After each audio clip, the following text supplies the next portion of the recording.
আসসালামু আলাইকুম। আশা করছি আপনারা সবাই ভালো আছেন। আজকে আমি অভিযাত্রী বাংলা সাহিত্য ও ব্যাকরণ বইটা সম্পর্কে কিছু গুরুত্বপূর্ণ আলোচনা করব এবং বিসিএস পরীক্ষার কিছু প্রশ্ন সম্পর্কে আমরা আজকে আলোচনা করব। আপনারা নিশ্চয়ই জানেন বিসিএস পরীক্ষার ডেট পিছিয়েছে। 47তম বিসিএস প্রিলিমিনারি পরীক্ষা অনুষ্ঠিত হবে আগস্ট মাসে। আর এছাড়া অন্যান্য নিয়োগ পরীক্ষা রয়েছে। তো অভিযাত্রী বইটা আমি ফলো করছি, এটা কিছুদিন আগে আমি নিয়েছি। এছাড়া আরও কিছু বই আমি ফলো করি, যেগুলো আমি আমার ইউটিউব চ্যানেলে কিছু ভিডিও আপলোড করেছি। তো আজকের ভিডিওটা গুরুত্বপূর্ণ। যারা 47তম বিসিএস প্রিলিমিনারি পরীক্ষার প্রিপারেশন নিচ্ছেন তারা আজকের ভিডিওটা যদি দেখেন, আশা করছি আপনারা উপকৃত হবেন। তো এই বইটা থেকে আমি যে জিনিসগুলো পড়ছি, তো সেগুলো আমি আপনাদেরকে একটু দেখানোর চেষ্টা করি। এটা আমি নিয়েছি 450 টাকা দিয়ে। তো এখানকার এই বইটার যে আলোচনার বিষয়বস্তু, সেগুলো প্রথমেই বাংলা ব্যাকরণ, ভাষা এবং বাংলা ভাষা, ভাষার রীতি ও বিভাজন, বাংলা লিপি।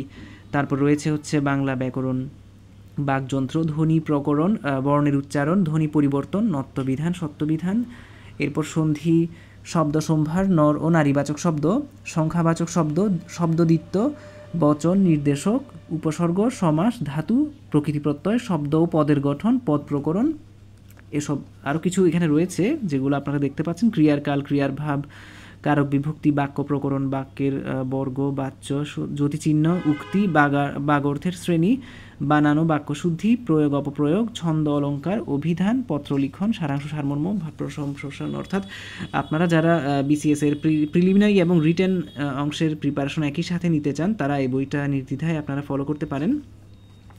বইটা সম্পর্কে আজকে ছোট একটু করে রিভিউ দিব এবং কিছু জিনিস আমি আলোচনা করব। আর এটার দ্বিতীয় অংশ রয়েছে সাহিত্য অংশ। এখানে আপনারা দেখতে পাচ্ছেন প্রাচীন যুগ থেকে শুরু করে একদম মধ্যযুগ পর্যন্ত আপনাদের বইটাতে রয়েছে। বাংলা সাহিত্যের ইতিহাস রয়েছে প্রথমে, তারপর আদিযুগ, তারপর আপনার মধ্যযুগ, অন্ধকার যুগ, শ্রীকৃষ্ণ কীর্তন, তারপর বৈষ্ণব সাহিত্য, জয়দেব, বিদ্যাপতি, ব্রজবুলি ভাষা, চণ্ডীদাস, জ্ঞানদাস, গোবিন্দ দাস, চণ্ডীদাস সমস্যা, মঙ্গল কাব্য। এরপর রয়েছে মর্সিয়া সাহিত্য, লোকসাহিত্য, লোকগীতি ইত্যাদি। অর্থাৎ এখানে যে টপিকগুলো আমি আপনাদেরকে দেখাচ্ছি, এখান থেকে কিন্তু বিসিএস পরীক্ষায় 5টা এমসিকিউ এসে থাকে বিসিএস প্রিলিমিনারিতে। আর গিয়ে এবং বাকি যে 15 নাম্বার থাকে সেটা আধুনিক যুগ থেকে আসে। আর রিটেন পরীক্ষাও কিন্তু প্রাচীন যুগ থেকে একটা ভালোই একটা নাম্বার এসে থাকে। প্রাচীন মধ্যযুগের আরও কিছু অংশ আপনারা দেখতে পাচ্ছেন এখানে। কাব্যগ্রন্থ, গীতিকাব্য, মহাকাব্য, কবিতা, ছোট গল্প, গ্রন্থ, চরিত্র, সাহিত্যের উপজীব্য বিষয় এবং আরও কিছু মুক্তিযুদ্ধ ভিত্তিক গ্রন্থ রয়েছে, ভাষা আন্দোলন ভিত্তিক চলচ্চিত্র গ্রন্থ, এইসব রয়েছে। কবিদের প্রকৃত নাম, ছদ্মনাম, এগুলো কিন্তু এখানে রয়েছে। তো এই টপিকটা আপনারা ভালো করে পড়তে পারেন। এখান থেকে এই বইটাতে যদি আপনারা ফলো করেন, আসলে আপনাদের রিটেন এবং প্রিলিমিনারি দুইটার প্রিপারেশনই কিন্তু একসাথে হয়ে যাবে। এরপর এখানে এই অংশটাতে রয়েছে আধুনিক যুগের যারা কবি সাহিত্যিক আছেন তাদের সম্পর্কে বর্ণনা। এবং এখানে আরও কিছু রাইটার আপনারা দেখতে পাচ্ছেন। আশা করছি এখানে টোটাল অনেকগুলো দেয়া আছে, এখানে যা যা দেয়া আছে। এবং দেখেন একই সাথে এখানে আপনার একটা লিস্ট দেয়া আছে যে কোন কোন টপিক থেকে বিভিন্ন বিসিএস পরীক্ষায় প্রশ্ন হয়েছে। সেই টপিকটাও কিন্তু এখানে সুন্দরভাবে ওনারা উল্লেখ করেছেন, যেটা দেখলে কিন্তু আপনার একটা আইডিয়া হয়ে যাবে। তারপর এই অংশটাতে রয়েছে 2025 এবং 24 সালে অনুষ্ঠিত সকল নিয়োগ পরীক্ষার অভিযাত্রী এবং এটিএম বই থেকে যে প্রশ্নগুলো কমন এসেছে সেগুলো এখানে উল্লেখ করা হয়েছে। এবং আমরা দেখলাম যে বেশ একটা ভালোই একটা প্রশ্ন ভালো রকমেরই কমন পড়েছে এই বইটা থেকে। আমি আপনাদেরকে একটু অল্প করে দেখাচ্ছি, বেশি দেখালে হয়তো ভিডিওটা একটু বড় হয়ে যায়। এবং এখান থেকে আমাদের অভিযাত্রী বইটা স্টার্ট করা হয়েছে এখান থেকে। এখানে আর কিছু প্রশ্ন আপনারা দেখতে পাচ্ছেন। বিসিএস সহ অন্যান্য যে নিয়োগ পরীক্ষা, ব্যাংকের পরীক্ষা রয়েছে, তারপর পিএসসির অন্যান্য নিয়োগ পরীক্ষা রয়েছে, প্রাথমিক বিদ্যালয়ের শিক্ষক নিয়োগ পরীক্ষা, তারপর নিবন্ধন পরীক্ষা রয়েছে। এইসব পরীক্ষায় কিন্তু ভালোই একটা অংশ এখান থেকে কমন এসে যায়। আর আজকে আমি আপনাদেরকে যে জিনিসটা দেখাবো সেটা অত্যন্ত বাংলা সাহিত্যের একটা গুরুত্বপূর্ণ অংশ। সেটা যে বিভিন্ন ছোট গল্প সম্পর্কে আপনাদেরকে আমি একটু দেখাবো। এখানে যেটা দেখেন যে 399 পেজে এবং 403 নম্বর পেজে রয়েছে হচ্ছে ছোট গল্প এবং গ্রন্থ চরিত্র।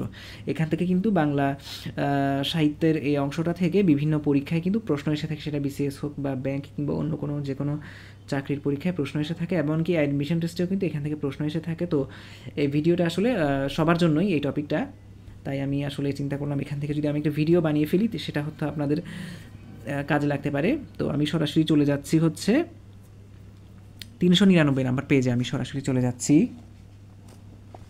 আমি এখন থেকে যেটা চিন্তা করলাম এই বইয়ের কিছু ইম্পর্ট্যান্ট টপিক থেকে আপনাদেরকে যদি আমি ভিডিও বানিয়ে দেখাই, সেটা একই সাথে আমার যেরকম পড়া হয়ে যাবে, আপনারা যদি ভিডিওটা দেখেন আপনাদেরও কিন্তু আসলে পড়া হয়ে যায়।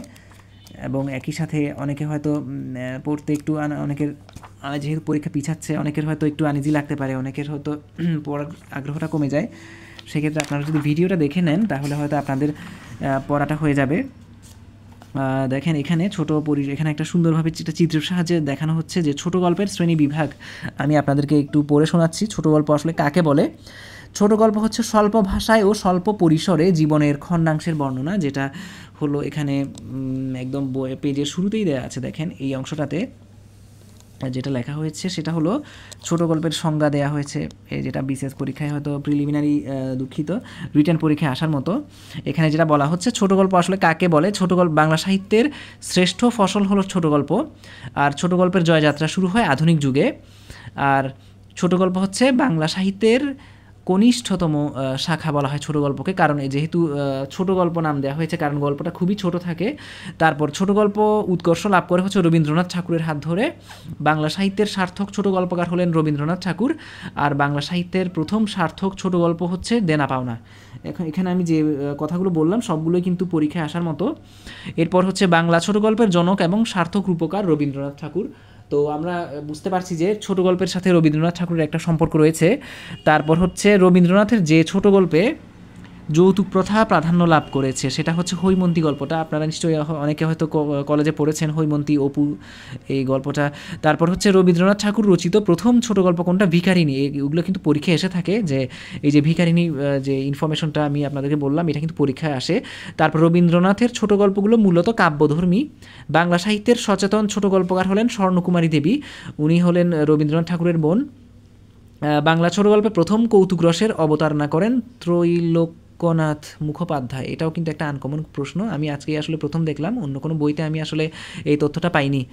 বাংলা ছোট গল্পে প্রথম কৌতুক রসের অবতারণা করেন ত্রৈলোক্যনাথ মুখোপাধ্যায়।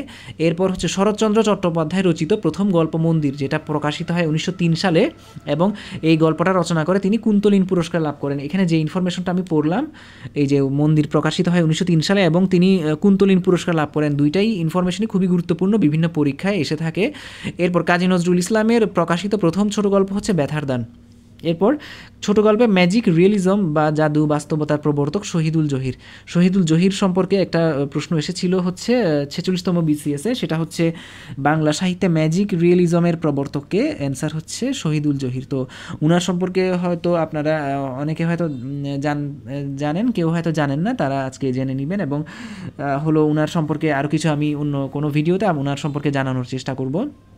এবং এখানে ছোট একটা আপনার একটা চার্টের মাধ্যমে দেখেন ছোট গল্পের একটা শ্রেণী বিভাগ দেখানো হয়েছে। এখানে প্রথমে দেখেন আমি আপনাদেরকে আঙ্গুলে দেখাচ্ছি বৈজ্ঞানিক গল্প, যেটা আবু ইসহাকের মহাপতঙ্গ, এটা একটা ছোট গল্প। তারপর হচ্ছে সামাজিক গল্প হচ্ছে দেনা পাওনা।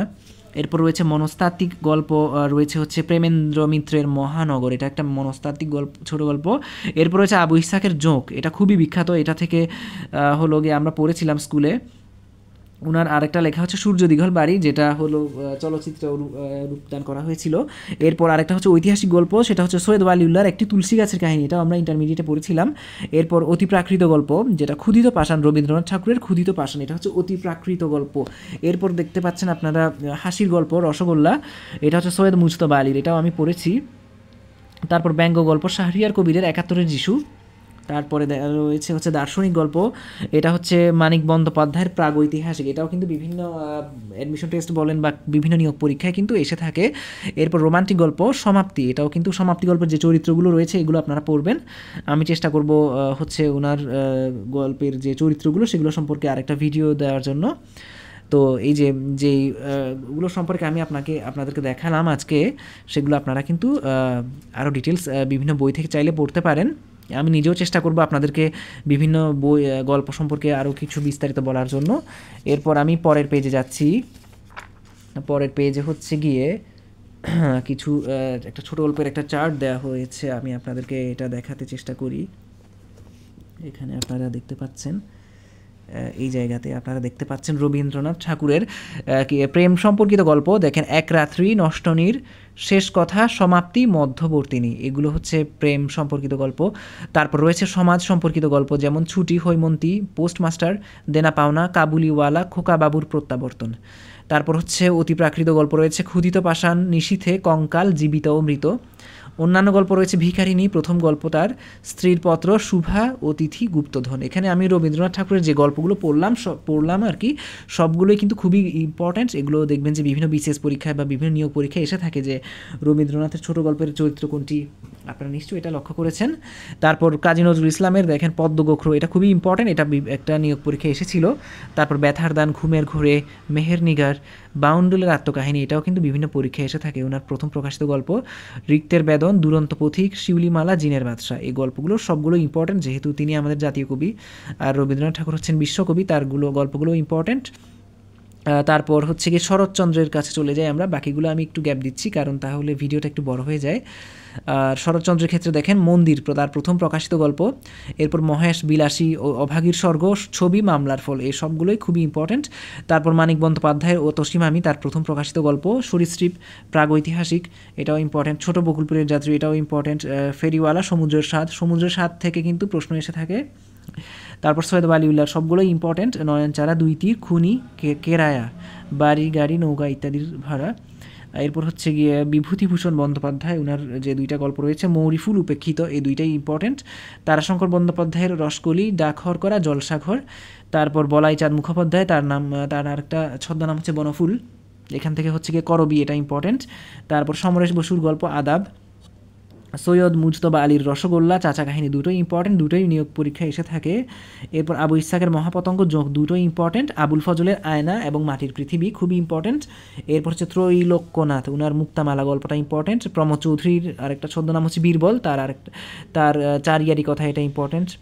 বুদ্ধদেব বসুর হাওয়া বদল গল্পটা, এটা এসে থাকে পরীক্ষায়। এরপর হচ্ছে আবু জাফর শামসুদ্দিনের কলিমদ্দি দফাদার, যেটা আমাদের এইচএসসি পরীক্ষায় ছিল। এরপর একজোড়া প্যান্ট ও অন্যান্য, শেষ রাত্রির তারা, তিনোটাই ইম্পর্ট্যান্ট। এরপর আবুল মনসুর আহমেদের নায়েবে নবী, বিদ্রোহী সংঘ, আয়না, এই তিনোটাই ইম্পর্ট্যান্ট।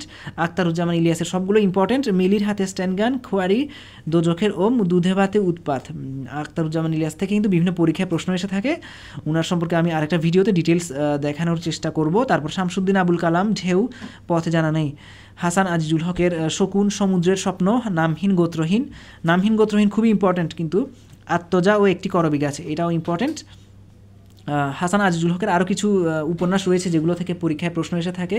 আমি হাসান আজিজুল হক সম্পর্কে আরেকটা ভিডিও বানানোর চেষ্টা করব। ইনফ্যাক্ট আমি আসলে যারা বিখ্যাত লেখক আছেন, যাদের থেকে প্রায় সময় প্রশ্ন হয়ে থাকে, সবাইকে নিয়ে আমি আলাদা আলাদা করে ভিডিও বানিয়ে আপনাদের জন্য ইউটিউবে আপলোড দিব। এরপর শওকত ওসমানের ছদ্মনাম হচ্ছে শেখ আজিজুর রহমান। আর শওকত ওসমানের ছেলে হচ্ছেন ইয়াফেজ ওসমান, তিনি ছিলেন বিজ্ঞান ও প্রযুক্তি মন্ত্রী। আর ওনার লেখা হচ্ছে পিজরাপোল, ওটেন সাহেবের বাংলো, ডিগবাজি, ঈশ্বরের প্রতিদ্বন্দ্বী, জন্ম যদি তব বঙ্গে, প্রস্তর ফলক, সবগুলো ইম্পর্ট্যান্ট। তারপর হচ্ছে গিয়ে শাহেদ আলীর জিব্রাইলের ডানা, একই সমতলে, খুবই ইম্পর্ট্যান্ট। শহীদুল জহির, উনি হচ্ছেন ম্যাজিক রিয়েলিজমের প্রবর্তক, ওনার গল্প হচ্ছে গিয়ে ডলু নদীর হাওয়া, পারাপার, ডুমুর খেকো মানুষ, এগুলো সবই ইম্পর্ট্যান্ট।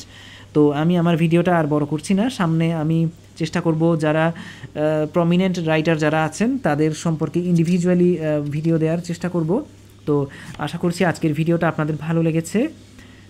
তো আমার ভিডিওগুলো যদি আপনাদের ভালো লেগে থাকে তাহলে আমার ইউটিউব চ্যানেলটা সাবস্ক্রাইব করবেন।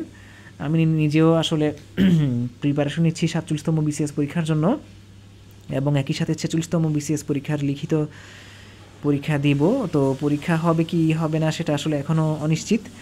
সবাই ভালো থাকবেন, আমার জন্য দোয়া করবেন। আমি চেষ্টা করব আরও ভালো কিছু আপনাদের সামনে উপস্থিত করবার জন্য। সবাইকে শুভরাত্রি, আসসালামু আলাইকুম।